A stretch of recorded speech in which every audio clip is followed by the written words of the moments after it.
Last week, the New York Times launched the Privacy Project, a major, months-long examination of privacy issues in the U.S. and in general. Among the first wave of articles was an op-ed by author Jianan Qian on the Chinese public's responses to surveillance technologies like the facial recognition systems operating in Xinjiang and beyond. I came to the United States for a master's degree in 2016, and I am not sure whether the experience of living overseas has increased my sensitivity about matters of privacy or not. I do remember waking up one morning in 2017 to a story that had gone viral in my WeChat feeds overnight. A BBC reporter challenged China's surveillance network, and it took only 7 minutes to capture him. I couldn't tell which terrified me more, China's all-encompassing network of facial recognition surveillance cameras, or that my countrymen were proudly cheering them on. Many people in China seem to be happy about the physical security promised by the surveillance network. Our mindset, long ago, was wired to see safety and freedom as an either-or choice.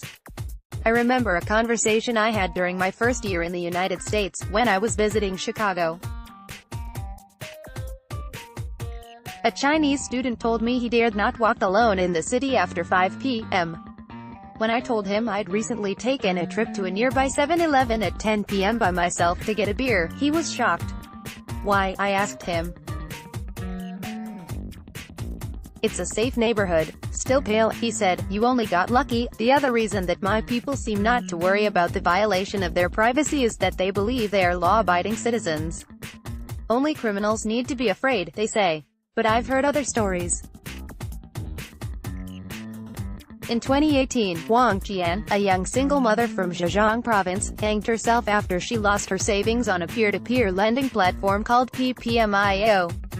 In her suicide note, which briefly appeared on social media, she confessed her frustrations. Because she'd been a victim of a financial fraud, and therefore had grievances, she was now considered a threat to public safety and order. Source: Huawei's Hong Enshko put the public safety argument more bluntly this week, arguing that, if privacy wins, criminals win. The acceptance Qian describes as mirrored in widespread public support for China's various emerging social credit systems as mechanisms of accountability for untrustworthy behavior, as found by Jianan Qian through surveys and Monukoze through analysis of social media discussion.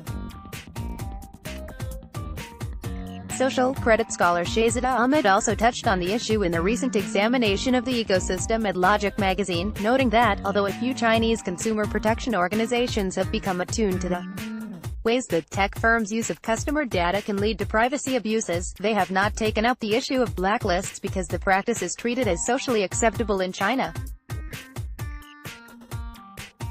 People who are wholly unaffected by blacklists may view them favorably, as proof that the government is proactively combating the Laolai phenomenon, i.e., people who have the means to repay debt they owe but choose not to. Yet there needs to be a critical analysis of the social credit system that centers the perspectives of those who are most directly affected. Ahmed previously examined broader privacy issues in China in a China-File piece with her MERIC's colleague Bertram Ling, noting that public attitudes are more mixed when it comes to corporations rather than the government. Baidu CEO Robin Li's claim that Chinese people are happy to trade privacy for convenience sparked angry responses last year, for example, and there have been persistent concerns about data collection by Chinese tech giants' apps. In a recent review of lessons drawn from the first year of compiling his Jianan newsletter, Oxford University's Jeffrey Ding also argued that the public mood regarding privacy and AI technologies such as facial recognition is more mixed and often believed Chinese people, including regular netizens, data protection officers, philosophy professors, care about AI-related ethics issues, including privacy. Let's dispel once and for all with this fiction that there are no discussions of AI ethics happening in China. It is perfectly reasonable to highlight differences in Chinese notions of AI ethics, or the degree to which privacy is important to Chinese consumers, but it is absolutely dehumanizing to say Chinese people don't care about privacy.